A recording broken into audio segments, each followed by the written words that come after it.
আমাদের ছেড়ে দিন। এই চুপ চুপ চুপ কর, নাহলে সবাইকে মেরে ফেলবো। ইয়া আল্লাহ সাহায্য করো, ইয়া আল্লাহ সাহায্য করো, ইয়া আল্লাহ সাহায্য করো। তাড়াতাড়ি টাকা পয়সা সোনা দানা যা আছে বের কর। আল্লাহর দোহাই লাগে আমাদের ছেড়ে দিন। কিরে, টাকা পয়সা বের করলি না? ভাই মেরে ফেললাম। আমাদের ঘরে কোনো টাকা পয়সা নেই।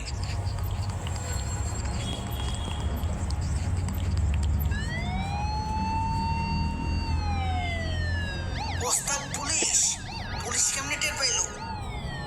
চল চল কেটে পড়ি।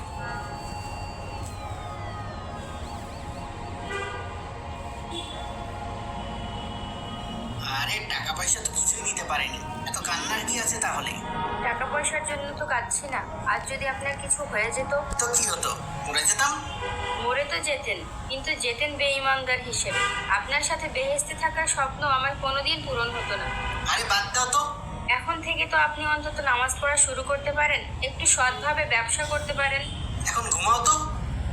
জায়েদা অত্যন্ত আল্লাভীরু এক মহিলা, কিন্তু কোনোভাবেই তার স্বামীকে ঈমানের পথে আনতে পারে না। সে এলাকার একজন ভেজাল ব্যবসায়ী হিসেবে পরিচিত। ওই মিয়া, আপনার মালে ভেজাল থাকে কেন? কেন ভাই, কি হয়েছে? এক বস্তা ছোলা কিনেছি, অর্ধেক নষ্ট। ছোলা তো সব ওই রকমই। কে বলেছে? পাশের দোকানের ছোলাই তো অনেক ভালো। আপনার ভেজাল জিনিসের জন্য আমারও লস হয়। নিজে সৎভাবে ব্যবসা করেন না, আবার অন্য কেউ কি করতে দিবেন না? আইসে আমার সৎ ব্যবসায়ী। জিনিসপত্রের যা দাম, অন্য ভেজাল না দিলে লাভ করবো কিভাবে? আর খাবোই বা কি? আমাদেরও তো পরিবার আছে।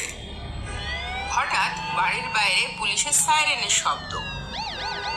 জায়েদা বাইরে এসে দেখে একটা বাচ্চা ছেলে খেলনা পুলিশের গাড়ি হাতে খেলা করছে। বাবু, কাল রাতেও কি তুমি এই গাড়ি দিয়ে শব্দ করছিলে? হ্যাঁ। আসসালামু আলাইকুম ভাবি। ওয়ালাইকুম আসসালাম। ওর আব্বু কাল শহর থেকে এই গাড়িটা কিনে এনেছে, তারপর সে রাত থেকে চালিয়ে যাচ্ছে। শব্দে ঘুমাতে পারছিলাম না ভাবি। ও আচ্ছা। হাতটা ব্যথা হয়ে গেছে রোজ রোজ এই পাঞ্জাবি ধুতে ধুতে। প্রতিদিন ধুতে হয়?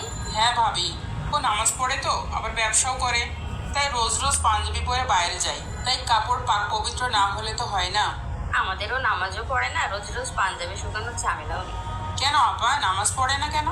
পড়েন না তো কি করব? বুঝাবেন। আপা, বুঝিয়ে হয় না। আল্লাহ তাআলা হিদায়াত না দিলে কি হয়? তা তো ঠিকই আপা, কিন্তু আপনার হাল ছাড়লেও তো চলবে না। তা ঠিক, আর দোয়াও তো কম করি না। শুনেন আপা, রোজ তাহাজ্জুদে নামাজের সময় দোয়া করবেন, সাহায্য চাবেন, আর আপনার বাড়িওয়ালার জন্য হেদায়েত চাবেন। এই সময় আল্লাহ তাআলা দোয়া কবুল করেন। হ্যাঁ আপা, এই একটা কাজই এখনো করা হয়নি। আজ থেকেই আমি তাহাজ্জুদে নামাজ পড়বো ইনশাআল্লাহ। আচ্ছা আপা, তাহলে গেলাম, আমাদের বাড়িওয়ালা আবার খেতে আসবে এক্ষুনি। ও আচ্ছা আপা, যান। আসসালামু আলাইকুম। ওয়ালাইকুম আসসালাম। মাঝরাতে যখন স্বামী সন্তান ঘুমাচ্ছে, ইয়া আল্লাহ, আপনি দয়াময়। আপনি আমার স্বামীকে হেদায়েত দান করেন, যেন সেও আপনার পথের সন্ধান পায়। ইয়া আল্লাহ, আপনি আমার এই দোয়া কবুল করেন। আমিন। পরদিন সকালে শামসুদ্দিন দোকান থেকে ফিরে জায়েদাকে বলে, গতবারের যে পুরানো সোলার বস্তাটা আছে না, ওইটা একটু রোদে দিও তো। ওগুলা তো নষ্ট হয়ে গেছে, ওগুলা আবার রোদে দিতে হবে কেন? যা বলি তাই করো। কিছু নতুন সোলা কিনে আনবো, আর একসাথে মিশিয়ে চালিয়ে দেবো এবারে। আল্লাহর দোহাই লাগে, আপনি এই ভেজাল ব্যবসা বন্ধ করুন। আল্লাহ ব্যবসাকে হালাল করেছেন, আর আপনি ভেজাল মিশিয়ে হালালকে হারাম করছেন। যা বোঝো না তা বলতে এসে না তো। সামনে রমজান মাস আসছে, টাকা পয়সা লাগবে না? এই একটা মাসই তো লাভের মাস। এই লাভ করতে গিয়ে তো আখিরাতে লস হয়ে যাচ্ছে, জানেন না? হারাম উপায়ে জীবনযাপন করলে কোনো ইবাদতই কবুল হয় না। যাও যাও, তোমার এই উপদেশ বন্ধ করো। হে আল্লাহ, তিনার হেদায়েত কি কোনোদিনও হবে না? শামসুদ্দিন যখন দোকানে কাজ করছিল তখন সেখানে কিছু লোক আসে। তারা ফিসফিস করে তাকে কিছু বলে। ঠিক আছে, তাহলে বিকালে বের হব। এরপর শামসুদ্দিন বাড়িতে আসে আর জায়েদাকে বলে, মালামাল কিনতে শহরে যাচ্ছি, আসতে দেরি হবে। তোমরা খেয়ে ঘুমিয়ে যেও, ঠিক আছে? দাঁড়ান দাঁড়ান। আচ্ছা আচ্ছা, ঠিক আছে ঠিক আছে। ভাই, রাত তো অনেক হয়ে গেছে, এখন যাওয়া কি ঠিক হবে?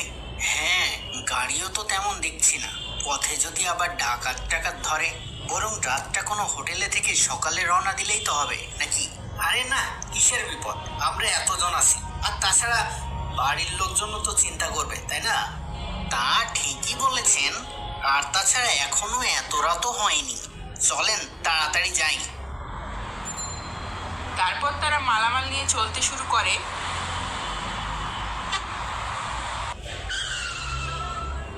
কি হলো? রাস্তার উপরে গাছ পড়ে আছে,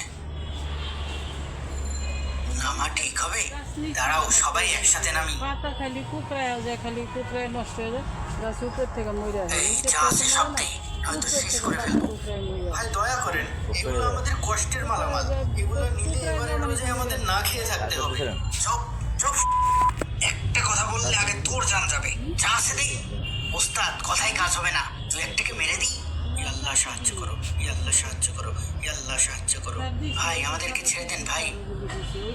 দাঁড়ান দাঁড়ান, যদি কোনো বিপদ আপদ হয় এই দোয়াটা একটানা পড়বেন। আমি কখনো এই দোয়া পড়ে ব্যর্থ হইনি।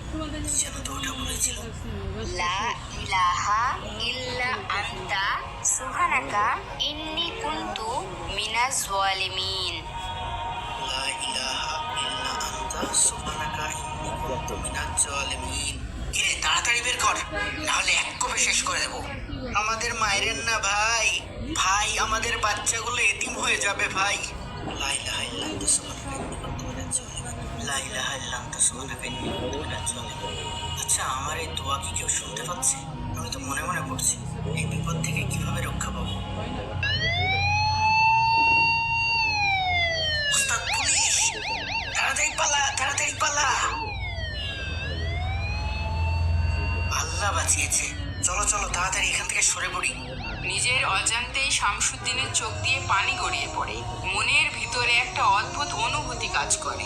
বাড়ি ফিরে সে তার স্ত্রীকে কিছুই জানায় না। রোজার আগের দিন তার দোকানে অন্য এক ব্যবসায়ী এসে বলে, ভাই কিছু পুরনো মাল আছে, কিনবেন? কম দামে দিয়ে দেবো। না ভাই, লাগবে না, গতকালই নতুন মাল কিনেছি।